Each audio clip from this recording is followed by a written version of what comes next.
we, as much as possible, we tend to escape suffering, no? And then, usually, madungog na to, ah, malipay ta, nga atong parente, mamatay, nga di mo suffer. Of course, according sa book, The Imitation of Christ, we human beings are not really comfortable to suffer, no? Dili gina-welcome sa to ang suffering. We live in a culture that avoids inconvenience. Samot ning pila, samot nang naay mo singit sa pila. Traffic, any delay in our schedule, any kanang murag mabulilyaso, labi ang kanabitang nakaingon ko, abi na ako na ko'y patience. Tapos gidala kag butang bitaw pasulod sa grocery. Tapos kaliton kag sulti sa guard, ay sir, dili na pwede na imong ikuan ibilin na sa gawas. Abi ni mong patient na ka pero mahibawan nimo di pagiday ka patient kay murag mairita ka ba? Nga nganon murag makaingon ka nganon di man ni pwede kapoy ibilin pa yan. So di pagiday ta patient.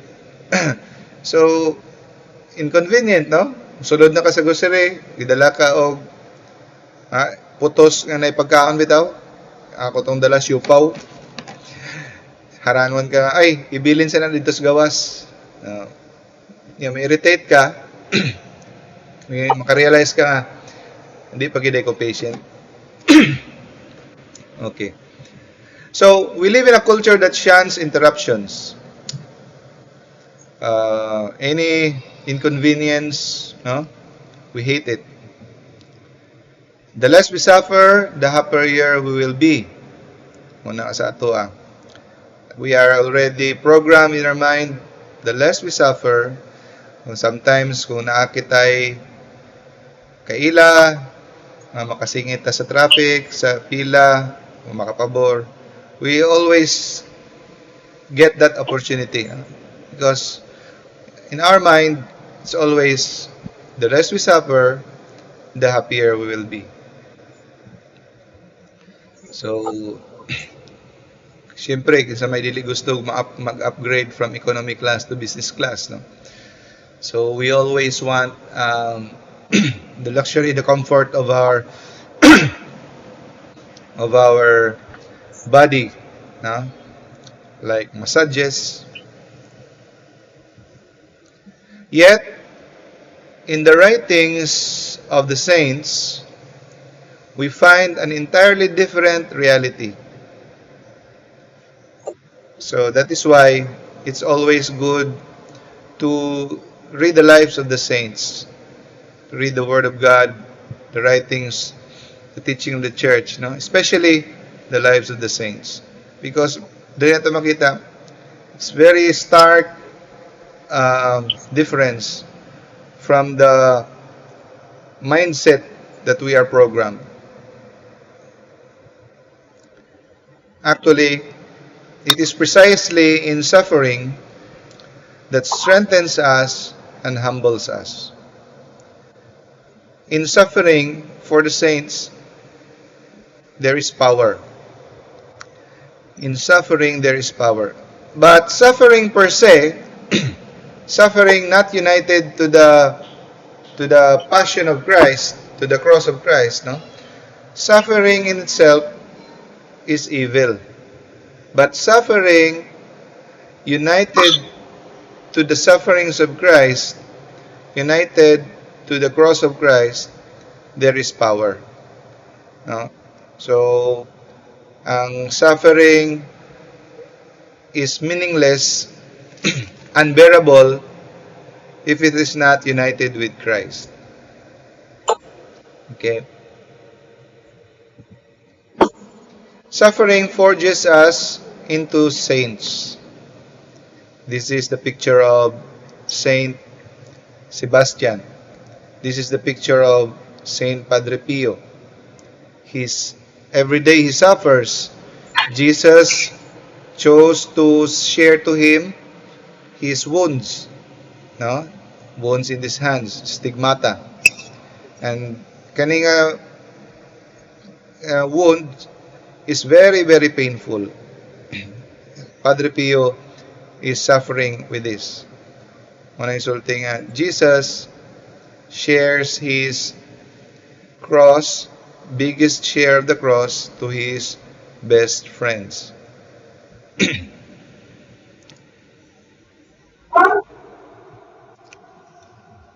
Ingon si Blessed Jacques Gazir Haddad. Anyone who seeks heaven without suffering is like someone who wants to buy goods without paying. So, ingon po sa Imitation of Christ na libro, a lot of us wants to enjoy in this life and wants to enjoy the blessedness of heaven. It cannot be. In this life, we have to endure, we have to carry our cross, we have to do violence to ourselves, to do penance for the sins of others. We have to be ready to do penance, to do inconvenient things to console the heart of Jesus, to repair the damage that has been done by the sins of the people throughout the world. So we have to renew our minds, to change our mindset, and to start embracing suffering for the sake of Christ. Not just looking for suffering per se, because just looking for suffering is masochism. But embracing hardships and suffering for Christ's sake is redemptive. If angels were capable of envy, they would envy us for two things. First is the Eucharist, because only human beings can receive the Eucharist, because the Eucharist is composed of material matter, the bread, body and blood of Jesus. And only human beings can receive it because we have body, no? Holy Communion. And in this Eucharist, we are united to Jesus so intimately.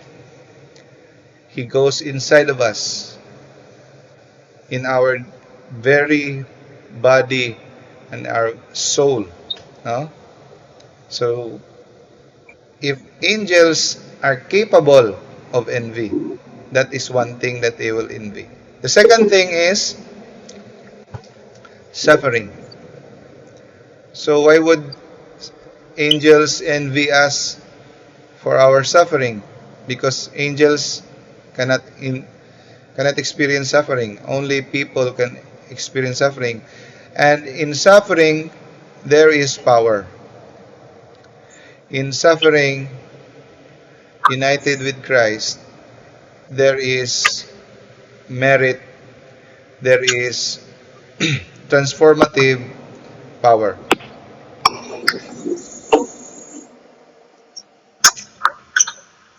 So,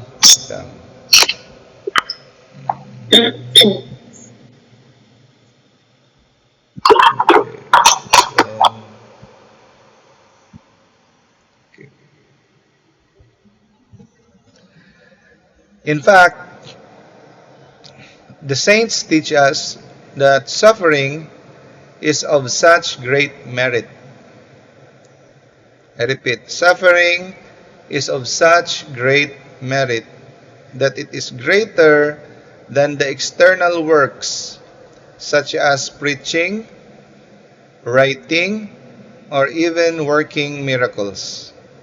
Imagine, mas labaw pa siya in doing miracles, in preaching, doing works of mercy, suffering. So namin gibisitahan one time ni Brad Wendell, iprihan na mo, because cancer, terminal siya, and she is crying.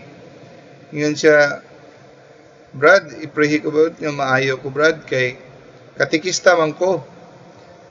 So, gusto pag yung ko mo serve kay Lord as a katikist. Maayo lang ko ani, mas i-double pag akong effort. No? Kay, wala ko di kay ko ka-serve kay Lord na ako dire. I am dying. Siya cancer sa cervix.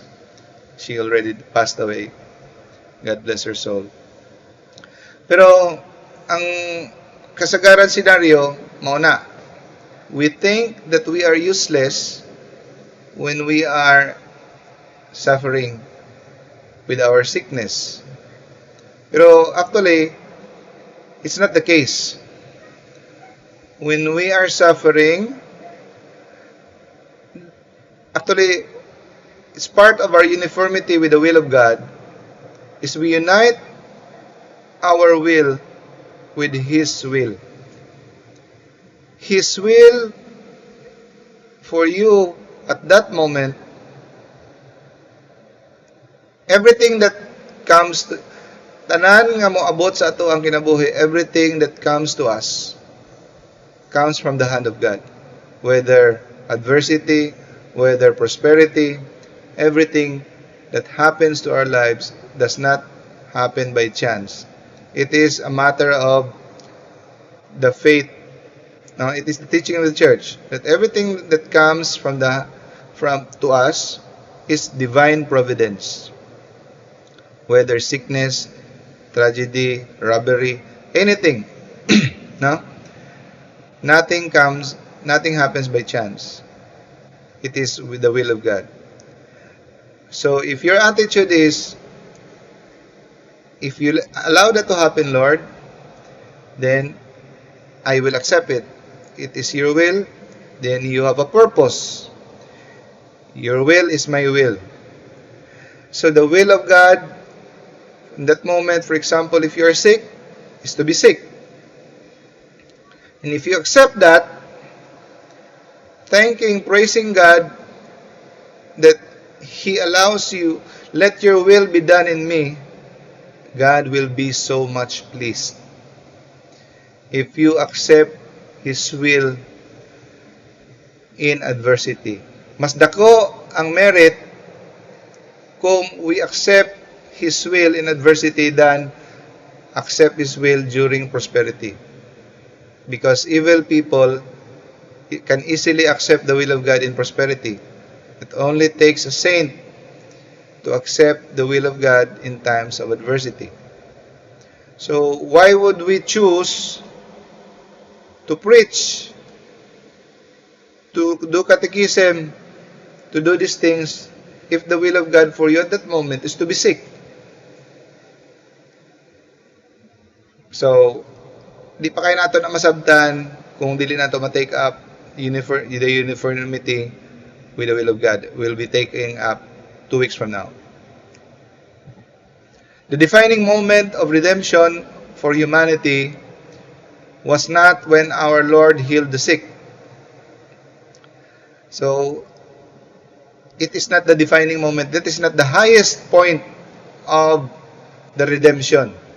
It's not when He healed the sick. It's not when He preached. But it is when Jesus was nailed to the cross and drained of His blood out for the love of mankind. That is the highest point of His redemption, the defining moment. You will ask yourself, sa tanang pamaagi sa pagtubos, ngano mao ginigipili sa Ginoo? Nganong suffering man gyud? Pwede man siya, He will snap His fingers. Okay, wala na. Tubos na mo. Pwede in His obedience, in His preaching. Why specifically in suffering? Because there is power in suffering.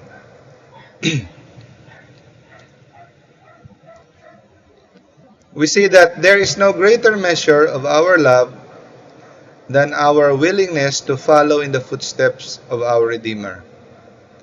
So, balik-balik, no? Pero sige natin ang madunggan. Carry your cross, deny yourself, take up your cross, and follow me. Sometimes, sa kakomon na, mulubay na lang sa tungdunggan, pero wag kita kasabot. Yes, there's no problem in accepting it. Take up your cross. But, kung abta na ganita sa tinuod nga cross, maratol ta. Lord, kuhaan take this away from me. Lord, nganong ako pa? Ngano man, Lord? Di kita willing musaffer bisa pag isa ka adlaw, pila ka adlaw. Sayon ra musulti nga, Lord, yes, take up your cross, in words. But taking up your cross in reality, do you know how to do that? Before the cross comes to your life, before mo abot ni mo ang cross, tragedy, adversity, suffering, you already think about it. You imagine the possible scenarios if it comes to you. You already condition your heart, your mind. That's how to be ready to accept your cross. All the conflicts, the possible conflicts that will happen, you accept it. Be ready. Train your mind, train your heart. Because kung di mo i-train ang imong heart and mind, you will be surprised. Pag abot, and then you will react differently. You will react as same as always sa imong naandan. To reject suffering, to reject persecution, and then mo tubag dayon ta. So, ang kalawom kuno sa atong gugma is unsa ka willing to follow the footsteps of Christ. Ingon sa imitation of Christ, there is not a single day that Christ did not suffer in His lifetime on earth. He always suffered. Inconvenience, He was poor. He's walking. He has no place to lay His head. Ingon siya. Inconvenient ba yan kada adlaw na matubang nimo magpahil? Baho kayo mga tao, wala kay trabaho, wala kay pahuway, sige kagatubang sa mga tao, mo preach, mo heal, mo accommodate, napay persecution, napay insults, dili tayo tiyaw. So, where our master is, there will be the servant. Sa na lagi sulti, sa ako. By doing so, we join in the redemptive work of Christ through our sufferings.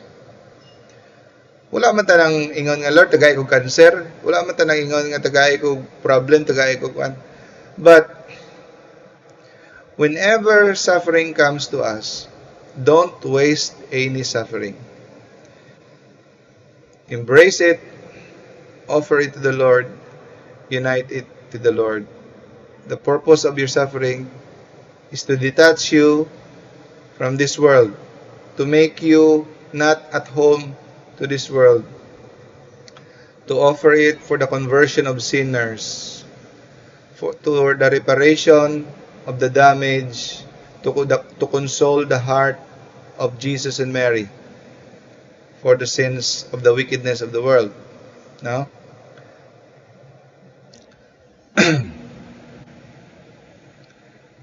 So, we join to the redemptive works of Christ. Saint Teresa of Avila, one must not think that a person who is suffering is not praying. Muna, he is offering up his sufferings to God. And many a time, he is praying much more truly than one who goes away by himself and meditates his head off.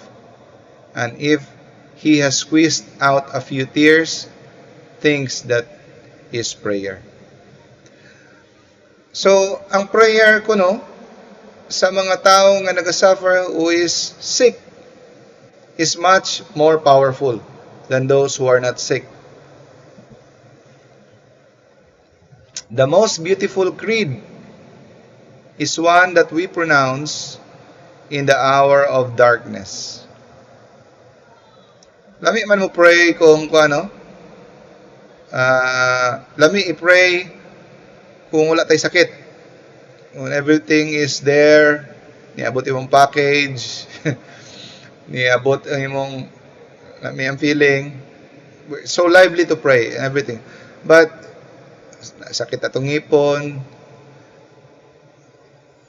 naatay gibate, tinuod na, lisod i-pray, lisod maka-focus. I experienced that firsthand. Lisod maka-focus good. But the most beautiful prayer is the prayer that we pronounce in our hour of darkness. Saint Padre Pio. So don't despair. So we become little co-redeemers and merit the conversion and sanctification of our souls. So don't think that because you are in the state of grace, you're already okay. You have no mortal sin. Don't forget of the many years since birth sa na-accumulate nimo nga temporal punishments. You have to be purified for that in purgatory. So your suffering that you endure at this lifetime can already start purifying your temporal punishments, no? And then for the conversion of sinners, daghan pa kaayo mga tao nga kinahanglan i-convert. Just think of the people, of the millions of abortions, millions of murders, millions of adulteries, millions and millions of people not going to mass, millions and millions of people hating each other. So you pray for the conversion, for their conversion, because if you pray for the conversion, you are like co-redeemers. You are helping for the salvation of people, because the work of salvation, of redemption is not yet finished. It's not yet finished. It's going on until the end of time. As Our Lady told the world at Fatima, many souls go to hell because there is no one to sacrifice themselves and pray for them. So, daghang mga tao, sinners, nga madayunan ang ilang pag-adto, dili na sila ma-convert because ang tao allergy sa penance. Pila naman lang sa ato karon na naga-fasting be, kaya nang dili ta sultihan. Twice a year naman gyud ta ipa-fast. Ash Wednesday o Good Friday. Pero ang Friday wala ba na ni undang being a penitential day of observance. So we can do voluntary fasting if you want, no? Every Friday if you want. Bisan gani dili na lang fasting, bisan na lang abstinence. Pila naman lang sa ato karon di gid makaagwanta, mukaon lang gyapon og manok, baboy o kuan sa Friday. Bisan kana na lang imong ihatag, Lord, agwantahon lang ginago ni for the conversion of sinners. Imagine na lang ang pila ka libo, pila ka paan ang naga-adultery, pila ka libo ang naga-pornography, pila ka libo ang nagapang-murder. So, maka-convert lang ang bisag isa, duwa, tulo ana because of your fasting.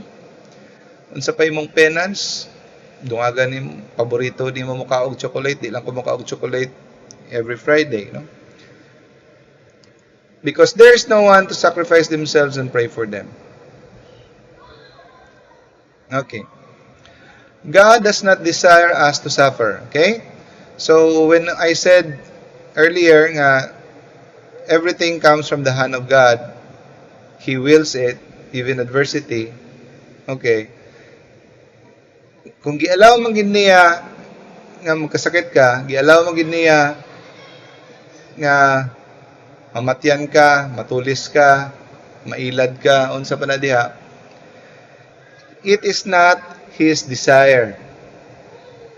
He does not enjoy that. But he allows it because he has a plan. And this event in your life can help for the sanctification of your soul, for his greater glory, and for the salvation of your soul. It is good for you. So God does not desire us to suffer. Our Lord wants us to be happy and healthy, not to suffer. But, however, God wants us to be holy more than He wants us to be happy in this life. So, God wants us to be holy. God wants us to be happy also. But His desire for us to be holy is greater than His desire for us to be happy in this life. So, mas priority niya ang imong holiness kumpara sa imong happiness. So, never does our suffering make God happy, but it is necessary for us, so He sends it to us. Saint Therese. Ingon. Because it is necessary for us, He sends it to us. So, wala ka na nasa imong mind because I always go to Mass, close me ni Lord, I serve Him, I will be immune to suffering. Suffering are reserved for people who offends God. Suffering, nagkasakit ka because you lack faith. Suffering because you offend God. No. Remove that from your mind. You are not immune. Remember, Jesus shares the biggest share of His cross to His best friends. Suffering, after all, came into this world through sin, with the fall of Christ, with the fall of our first parents. So, always remember that the original plan of God, there's no suffering. We are suffering because of the consequence of the sin of our first parents, Adam and Eve. Huh? But it is when we offer our suffering, the thing most disagreeable, karon common kayong suffering, labi na ma-quarantine ta, no? The most disagreeable to our human nature. Karon sa Facebook tanaw nimo daghan kay mga kandila. Basta kandila na patay na pud ni, no? Daghang ga suffer. It becomes a gift of inestimable value, drawing down from heaven more grace than any other action we can possibly make. No? Unestimable value. Dili ma-estimate nga value. Ang when we offer our suffering, the most disagreeable to our human nature. Bisag ka ng prayer na lang nato, di ba? Kapoy mag-pray, we force ourselves to pray. We drag our feet to pray. Disagreeable sa ato ang comfort, mas nindot itanaw og YouTube, mas itanaw og Netflix. But we drag ourselves to pray. Disagreeable to us. It brings down more graces than any other action we can possibly make. While we should not necessarily seek suffering, di man kita manghunting ng suffering, no? But when it comes, we should be ready and willingly accept it with humility and trust. Because if we accept it with humility and trust, knowing that it is the will of God for us, God will be happy. We may not understand God's reason for allowing our particular suffering, But we must be always trust that we can endure with His grace, that there is reason for it. Of course, di magin nato na masabtan. Always nganong kini niabot sa ato ah. Ang pinaka-common gid nga moabot sa atong mind is nganong ako pa. Nganong dili maning kining akong kaila nga di man gay ni musimba. Ngilad man batasan. Nganong ako pa mangyod. Mura man tag maulawan ani Lord. Basig makaingon sila nga makasala ko Lord. Gipanish ko nimo Lord, no? You will not always understand it, but there's a reason for it. Okay, there are 3 types of pain and suffering. The first type of suffering is purgative. So, mao ni ang ginahatag ni Lord nga suffering sa mga tao nga kulang pagdisiplina to kung sa kampa para mapurga, no? Purgative. To purify and humble the soul. Those who di pagyud duol kay Lord, napay mga kinahimo nga mga kabulastugan. Di ba? Sometimes, I'm sure nakarelate na mo ana nga kinanglan pa kag 2x2 ibunal sa imong ulo para matino ka. Na ay mga trahedya ang moabot sa imong kinabuhi, nakapabag-o nimo, gibiyaan nimo imong sala. Daghan na mga testimony nga madungog nimo, no? Pag human niyang nagkasakit, gibiyaan niya ang sigarilyo, gibiyaan niya ang nagsugod na siya simba, especially sa among ministry, deliverance and exorcism ministry. After na-possess ang ilang anak, they become holy. They started rosary together. So, nausab. That's called purgative suffering. Before, dili sila kapag-rosaryo tibok family. Dili sila musimba. But because of that suffering in this family, nayawaan ang ilang anak, na-possess, or nabalik sa Ginoo. So, ang suffering can be physical illness, or it can be emotional or spiritual. Like humiliation, persecution, no? From dili lang na siya kay from evil people ang persecution ha. Sometimes it can come from good people also, because good people can sometimes misinterpret our actions, our good actions, so we can be persecuted from good people. So do not be disheartened. Actually, masakit gani ang persecution from good people. Right? So sometimes ma-accept nato to be persecuted by bad people because they are bad. But when people we look up to, good people, misinterpret our actions, masakit. Apil na siya sa imong i-accept. Okay? Another types of suffering is spiritual dryness. When you pray, you feel that the Lord is so far away, you don't feel His presence, just like what Saint Teresa of Avila experienced for I think she experienced this for 20 years. Dark night of the soul, kung iyang i-describe, dark night of the soul. So, gi-allow ni God na ma-experience siya to trust in Him. No?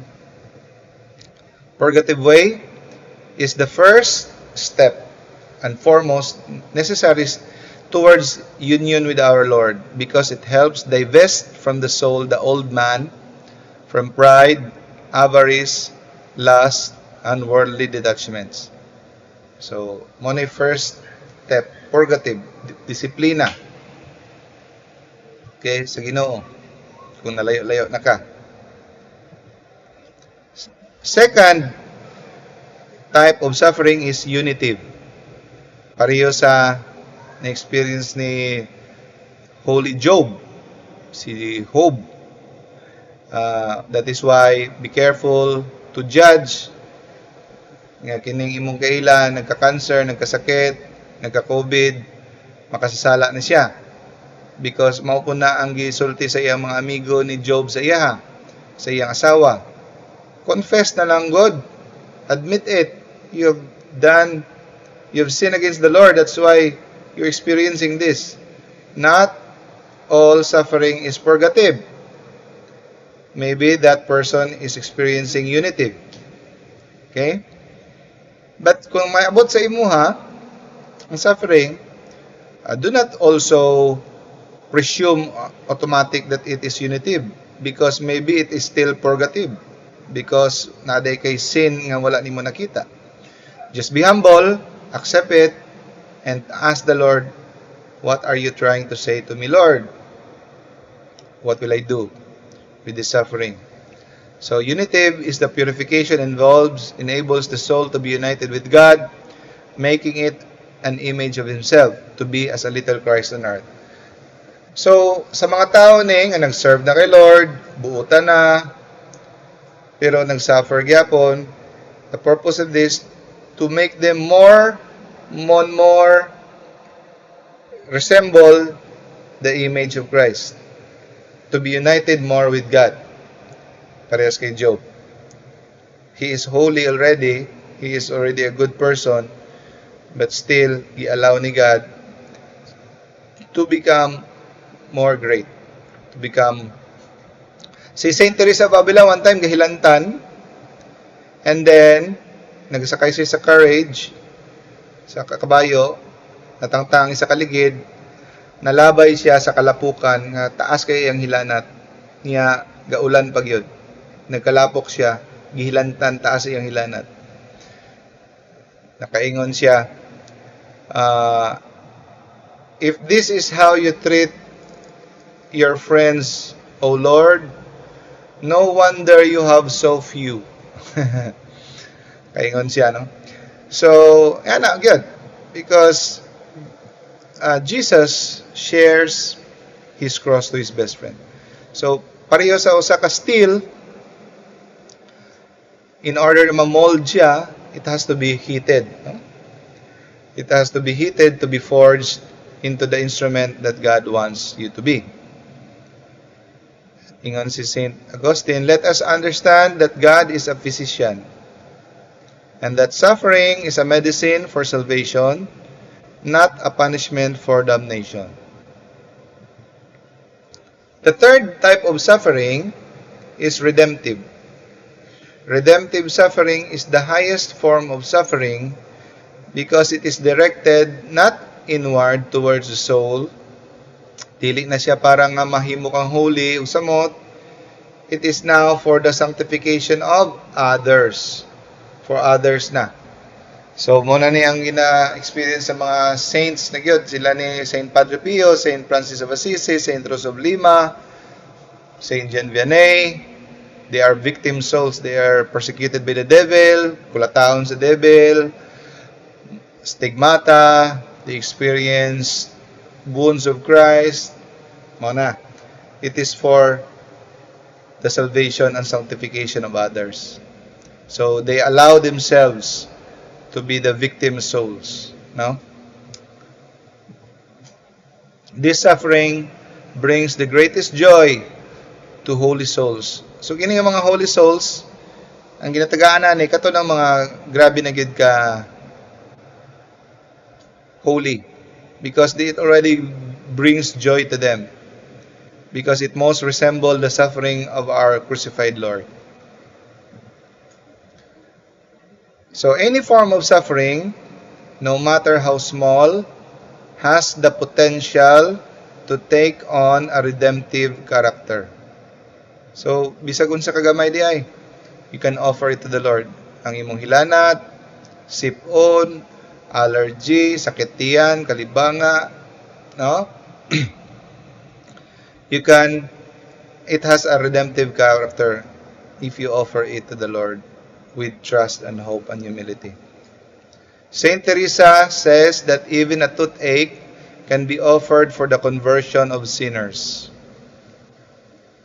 Even a toothache. Di lalim ang toothache. Oy, perte sakita. Di gid lalim. The more a soul has been tested and tried in the previous two kinds of suffering, purgative and unitive, the more graces will its redemptive suffering merit. Mao niyo. Abi na to, ang atong preaching, ang atong mga pang-feeding, mga tanan-tanan na mo na tan-awon gyud sa Ginoo. Pero mao ni ang gi-reveal ni Jesus kay Sister Faustina. Sister Faustina was later made to understand that she saved 1,000 souls in just 40 days through her prayers and sacrifices alone behind the walls of the cloister. So, bisag asa ka kung if it is the will of God for you. Unang tanaw nato murag kini mga Carmelite sisters na nagapriso diha ga-pray, mura mag dili man practical lang ibuhat kay wa man sila natabang. Pero actually, in the mystical wisdom of God, because His will is for those sisters to be there, His will is to serve your family, His will is for you to be in that mission area. Basta if you, wherever you are, do your job, do your state in life as best as you can save souls. So in the case of Saint Faustina, she is a cloistered nun. She saved 1,000 souls in 40 days through her prayers and sacrifices alone. Imagine. And then one of the motto of Sister Faustina is, Lord, do not lessen any of my sufferings. Only give me strength to bear them. Kita, tangtangan ni Lord. Please, tangtangan ni. Iyaha, do not lessen any of my sufferings. Only give me the strength to bear them. Padre Pio, Jesus gives the biggest share of His cross to His best friends. Mingang kag, friends lang ta Lord. Ay lang ko gimo ang best friend. Delikado di ay. Friends lang ta. No. Don't put a limit on your relationship with Jesus. Go full blast. Just claim your prize on the other end. Not now. On the other end. Because ang ato ko nung sufferings dire, even ang pinakagrabe nga suffering is not in comparison, in proportion to the happiness that God will give us through eternity. Here's the story of ni Venerable Bishop Fulton Sheen. This lady named Elizabeth, during 1905,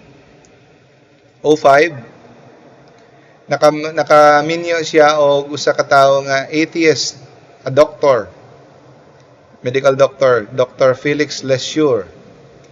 He's an atheist, and then he tried to convince his wife to become an atheist. But since Elizabeth comes from a devout Catholic, he studied his faith double time in order to convince his husband. Pero di niya ma-convince ang husband. And then one day at 1907, I think, she started to get sick.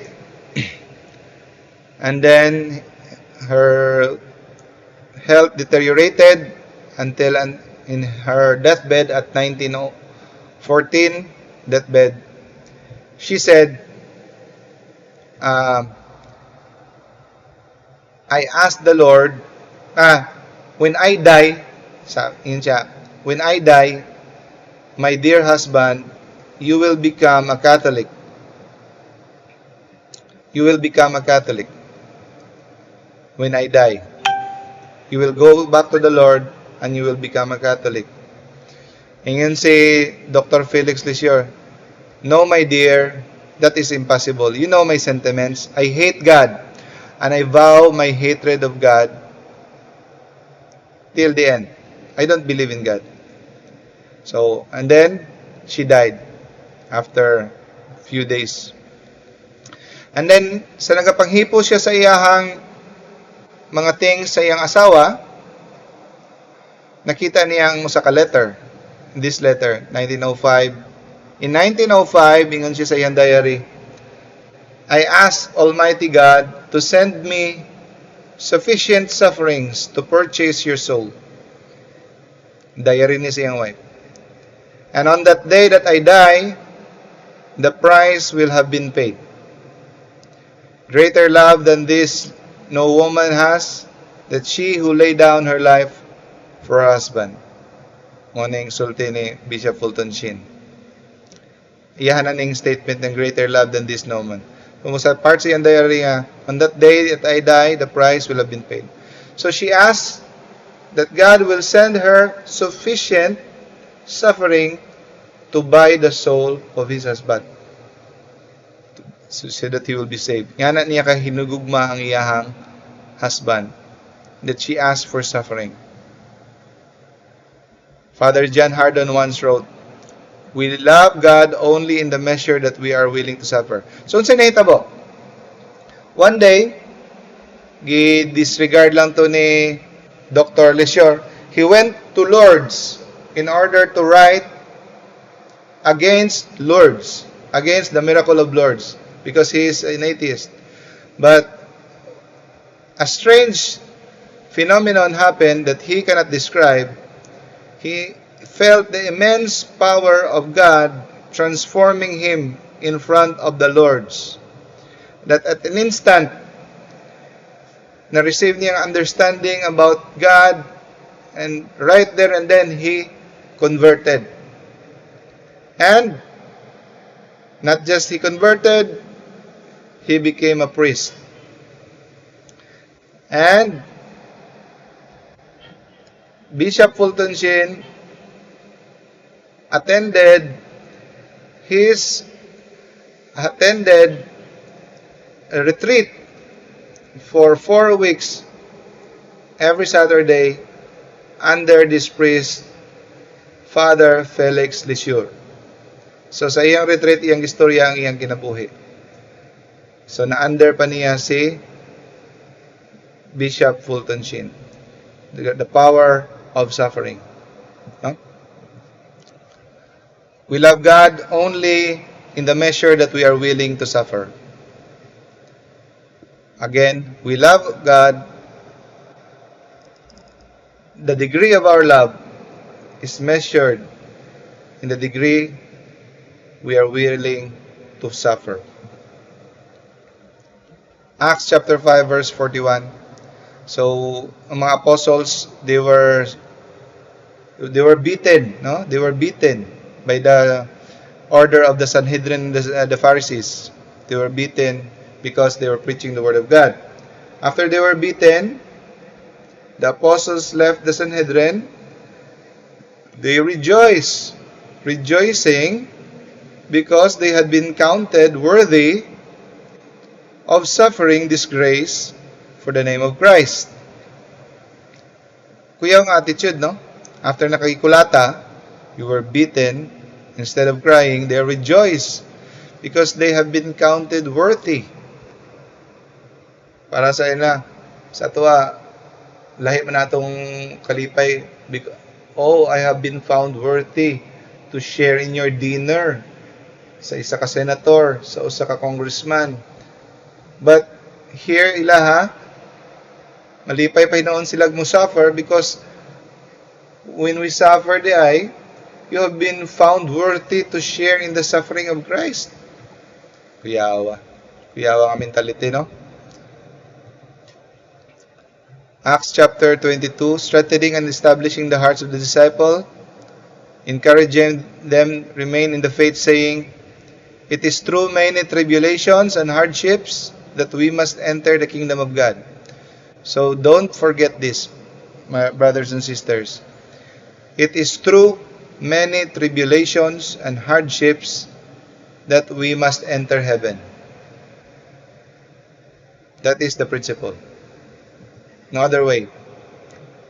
Romans chapter 8 verse 18, I consider that our present sufferings are not worth comparing with the glory that will be revealed in us. 2 Corinthians chapter 12 verse 10. That is why for Christ's sake I delight in my weakness, in insults, in hardships, for in persecutions, in difficulties, for when I am weak, then I am strong. Yeah. Because until wala na gyud ta, wala na gyud ta gisaligan, diha pa man makalihok si Lord. O kung diha na mulihok si Lord because wala na gyud ta gisaligan, si Lord na gyud, then we are more strong because God is working during the time. That is the reason behind this statement. For when I am weak, then I am strong. Because when you are weak, you already surrender. Wala na ko, Lord. And that's the time that you are strong because you are letting God to work. Because before that, ikaw pa'y nag-work. And whoever does not carry his cross and come after me cannot be my disciple. The story of Saint Maria Alexandrina. Ganahan kay mi sa iyang life story that we named our second child Alex from this saint. Actually, she's just still blessed, no? He's just beatified pa lang, di pa siya canonized. Na-cripple na siya. He suffered 20 years before she died. Di siya kalakaw, ni-ambak siya sa third floor or second floor because mga rapist nga gusto sila i-rape sa iyahang mga sisters. And then, pagtugpa niya, ang spine niya nabali, she became crippled. And then, she became a victim soul. She suffers lalo na every Friday, lalo na every Holy Week. Grabing sufferings niya. And then, she lived for 13 years only consuming the Eucharist. A miracle. Only Eucharist. So, gi-examine siya sa mga doktor, impossible nga ang tao makasurvive only sa Blessed Host. No? So, her suffering, he is the modern day victim soul for redemptive suffering. Now I rejoice in what I am suffering for you, and I fill up in my flesh what is lacking in regards to Christ's afflictions for the sake of His body, which is the church. So, ngano makaingon man ta nga ang affliction ni Christ is kulang pa, lacking. Ngano makaingon man si St. Paul? Di ba, Jesus paid our sins once and for all? Ngano ningon man siya lacking? Nga kompleto naman ang work ni Jesus. Because Jesus willed it, He willed it that we contribute for His redemptive work. Gibinlan niya og portion so that our afflictions and sufferings, we can unite it to His. No? He allowed it so that we can participate. That is why the reason for this statement, I fill up in my flesh what is lacking in regards to Christ's affliction. So gibinlan niya so that we can participate. Pares gid pud ana tabangan ka sa imuhang 5-year-old child to build a toy house. So if you build together, binlan pud nimo gamay nga nakaipa-lansang-lansang diha or ipahapak-hapak sa imong anak. Kaya kung di mo binlan, makaingon siya, wag gid nimo siya gipatabang. That's also our Father. Even kaya niya buhaton tanan, but He purposely allocated a small part of the sufferings for us to participate and unite it because we are His co-redeemers.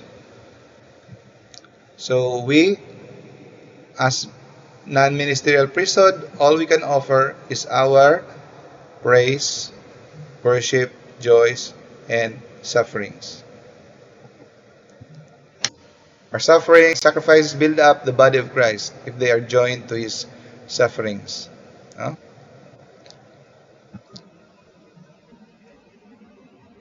So, lastly, the last slide, it should be remembered through that though it is definitely good to tell someone to offer it up, it is also easy that we are called to comfort those who are suffering. So, maayo man musulti ta nga, offer your suffering to the Lord. But we should also help to comfort those who are suffering, to feed the hungry, to give drink to the thirsty, to care sa tanan nga nagasuffer. No? Okay, that's it. I